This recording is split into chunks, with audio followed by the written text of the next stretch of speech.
France ದೇಶದಲ್ಲಿ September 13ರಿಂದ ಜರುಗಲಿರುವ ಜಗತ್ತಿನ ಅತಿದೊಡ್ಡ ಅಂತಾರಾಷ್ಟ್ರೀಯ ಗಾಳಿಪಟ ಉತ್ಸವಕ್ಕೆ ಭಾರತದ ಪ್ರತಿನಿಧಿ ತಂಡವಾಗಿ ಮಂಗಳೂರಿನ ಸರ್ವೇಶ್ ರಾವ್ ನೇತೃತ್ವದ ಟೀಮ್ ಮಂಗಳೂರು ಹವ್ಯಾಸಿ ಗಾಳಿಪಟ ತಂಡವು ಭಾಗವಹಿಸಲಿದೆ.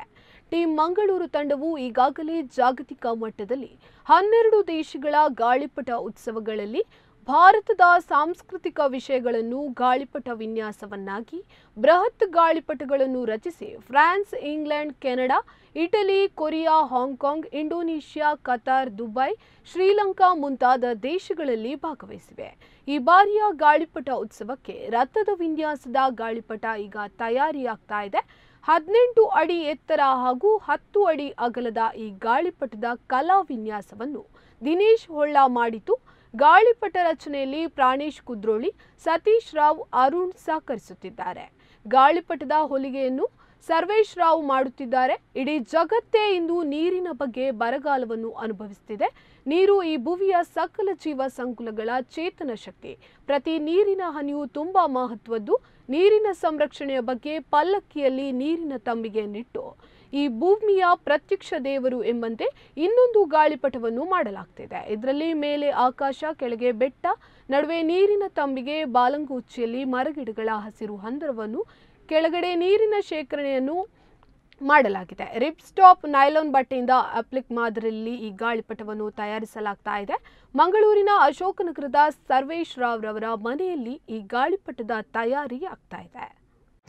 ಮಂಗಳೂರಿನ ಸರ್ವೇಶ್ ರಾವ್ ನೇತೃತ್ವದ ಟೀಮ್ ಮಂಗಳೂರು ಎಂಬ ಹವ್ಯಾಸಿ ಗಾಳಿಪಟ ತಂಡವು ಈ ಹಿಂದೆ ಹಲವಾರು ವರ್ಷಗಳಿಂದ ಹಲವಾರು ದೇಶಗಳಲ್ಲಿ ಅಂತಾರಾಷ್ಟ್ರೀಯ ಗಾಳಿಪಟ ಉತ್ಸವಕ್ಕೆ ಹೋಗಿ ಭಾಗವಹಿಸ್ತಾ ಇತ್ತು. ನಮ್ಮ ಟೀಮ್ ಮಂಗಳೂರು ತಂಡವು ಭಾರತದ ಸಾಂಸ್ಕೃತಿಕ ಪ್ರತೀಕಗಳನ್ನು ಅಂದರೆ ಕಥಕಳಿ, ಯಕ್ಷಗಾನ, ಭರತನಾಟ್ಯ, ಭೂತಾರಾಧನೆ, ತುಳುನಾಡಿನ ಭೂತಾರಾಧನೆ ಇರ್ಬೋದು, ಕೋರಿಕಟ್ಟೆ ಇರ್ಬೋದು, ಇದೆಲ್ಲವನ್ನು ಗಾಳಿಪಟ ಚಿತ್ತಾರವಾಗಿ ಬೇರೆ ಬೇರೆ ದೇಶಗಳಲ್ಲಿ ಹಾರಿಸಿದ್ದೇವೆ. ಈಗ ಈ ವರ್ಷವು ಸೆಪ್ಟೆಂಬರ್ 13ರಂದು ಫ್ರಾನ್ಸ್ನ DP ನಗರದಲ್ಲಿ ಅಂತಾರಾಷ್ಟ್ರೀಯ ಗಾಳಿಪಟ ಉತ್ಸವ ನಡೀತದೆ. ಟೀಮ್ ಮಂಗಳೂರು ತಂಡವು ಇದು ಸತತ 9ನೇ ಬಾರಿಗೆ ಈ ಫ್ರಾನ್ಸ್ನ ಅಂತಾರಾಷ್ಟ್ರೀಯ ಗಾಳಿಪಟ ಉತ್ಸವಕ್ಕೆ ಭೇಟಿ ನೀಡ್ತಾ ಇದೆ.